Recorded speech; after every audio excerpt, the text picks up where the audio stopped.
So I'm reprising a talk that I gave in September at Carnegie Mellon University. There's an academic tradition called the last lecture. Hypothetically, if you knew you were going to die and you had one last lecture, what would you say to your students? Well, for me, there's an elephant in the room. And the elephant in the room is that for me, it wasn't hypothetical. I've been fighting pancreatic cancer. It has now come back after surgery, chemotherapy, and radiation. And the doctors tell me there's nothing more to do and I have months to live. These are my most recent CT scans.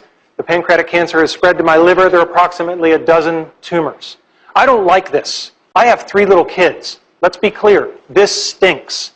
But I can't do anything about the fact that I'm going to die. I'm pursuing medical treatments, but I pretty much know how this movie's going to end. And I can't control the cards I'm dealt, just how I play the hands.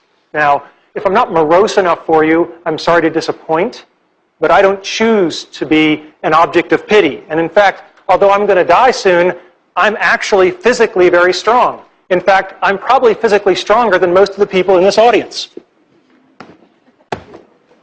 Yeah.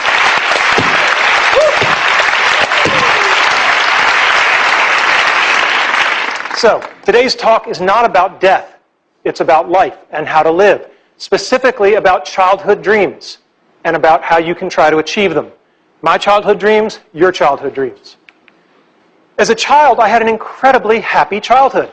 I went back and rated the photo album, and I couldn't find any places where I wasn't smiling.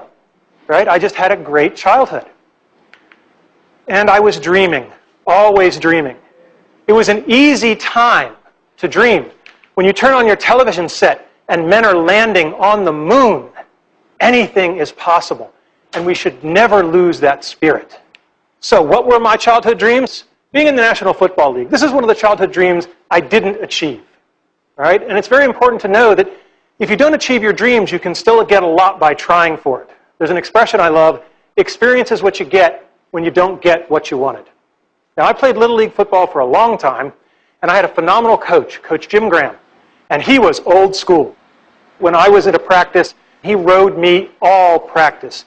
You know, you're doing it wrong, go back, do it again. You're sloughing off, you owe me push-ups. Just for 2 hours, it was relentless. And after practice, one of the assistant coaches came up to me and he said, yeah, Coach Graham rode you pretty hard. And I said, yeah. And he said, that's a good thing, because it means he cares.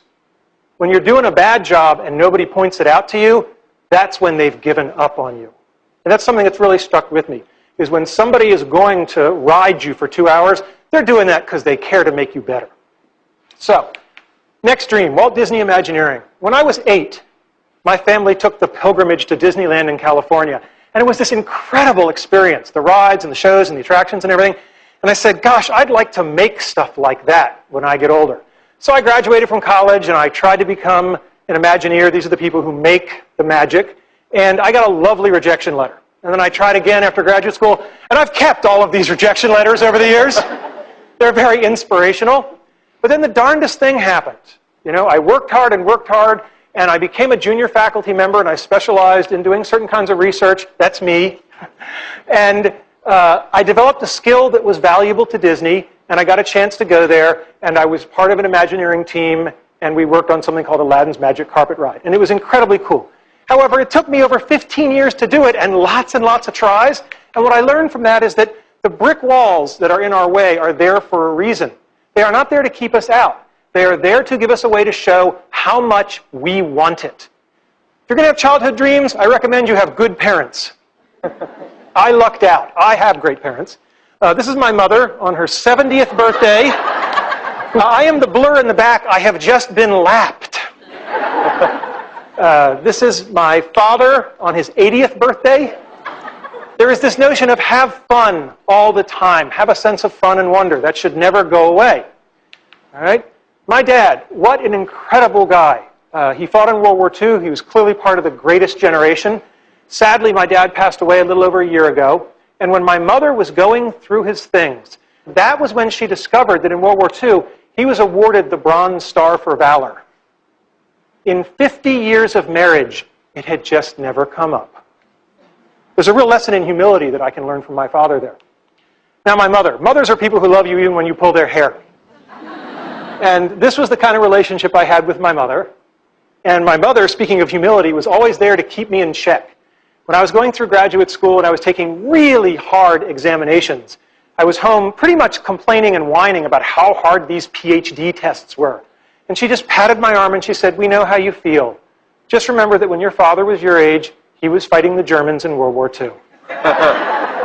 And then the day came when I got my PhD, and I was so proud, and my mother introduced me to everyone as, "This is my son. He's a doctor, but not the kind that helps people." Probably the most wonderful thing my parents did was they let me paint my bedroom. I said one day, "I want to paint stuff on the walls." And they said, "Okay." So I had a rocket ship, and we lived in a ranch, so I wanted an elevator. I wasn't sure where it would go. And yeah, you can tell the nerds early, so that's the quadratic equation. But the great thing is that they let me do it. And they felt that letting me express my creativity was more important than the pristine nature of the walls. And I was really blessed to have parents who saw it that way. My parents taught me about the importance of people versus things. So when I got older and I bought my first car and I was so excited, I have this shiny new convertible. This is my niece and nephew, Christopher and Laura. And every month I'd take them for a weekend, so my sister and her husband would get a little break, and we'd go off on adventures. And I'd just shown up with my new car, and my sister's explaining to Chris and Laura, "Now it's Uncle Randy's new car, you can't get it dirty, da-da-da-da-da." And they're just cracking up laughing, because over her shoulder, I'm casually opening a can of soda and just emptying it on the back seat. And they come running over. My sister says, "What are you doing?" I said, "It's a thing. It's just a thing." And I'm really glad I did that, because at the end of the weekend, as I was driving them home, little Chris, who was about 8 at the time, had the flu, and he threw up all over the back seat of my car. And I don't care how much value you get out of owning a nice, shiny, pristine thing. It's not as good as I felt knowing that I made an 8-year-old boy not feel guilty just because he'd had the flu. Next thing, you better decide early on if you're a Tigger or an Eeyore. Tiggers are energetic, they're optimistic, they're curious, they're enthusiastic, and they have fun. And never, ever underestimate the importance of having fun. I am dying soon, and I am choosing to have fun today, tomorrow, and every other day I have left. If you want to achieve your dreams, you better work and play well with others, and that means you better live with integrity. Simple advice that you'll find hard to follow, just tell the truth. Second thing, when you screw up, apologize. There are a lot of bad apologies in America. A good apology has 3 parts. I'm sorry. It was my fault. How do I make it right? Most people skip that 3rd part. That's how you can tell sincerity. The last thing is that we all have people that we don't like, that have done things we don't like, and what I have found is no one is pure evil. If you wait long enough, they will show you their good side. You can't make them do it in a hurry, but you can be patient. Show gratitude. When I got tenure as a young faculty member, there were about 15 young kids who'd been working in my research lab. I took them all down to Disney World for a week on my nickel. And one of my colleagues said, "This must have cost you an arm and a leg. How could you do it?" I said, "These kids just worked day and night for years so that I could get the best job in the world for life. How could I not do it?" I mean, gratitude is a very simple thing, and it's a very powerful thing. And lastly, I don't think complaining and whining really solves the problem. This is Jackie Robinson, first black major leaguer, had it in his contract not to complain if people spit on him. All right? Now, I don't care if you're Jackie Robinson or if you're a guy like me who's only got a couple of months to live. You can choose to take your finite time and energy and effort, and you can spend it complaining, or you can spend it playing the game hard, which is probably going to be more helpful to you in the long run. Now, I told you this is part of the lecture series at Carnegie Mellon University, and it's important for you to know why I gave the talk. Okay? The talk isn't just about how to achieve your childhood dreams. It's much broader than that. It's about how to live your life. Because if you lead your life the right way, the karma will take care of itself. The dreams will come to you. If you live properly, the dreams will come to you.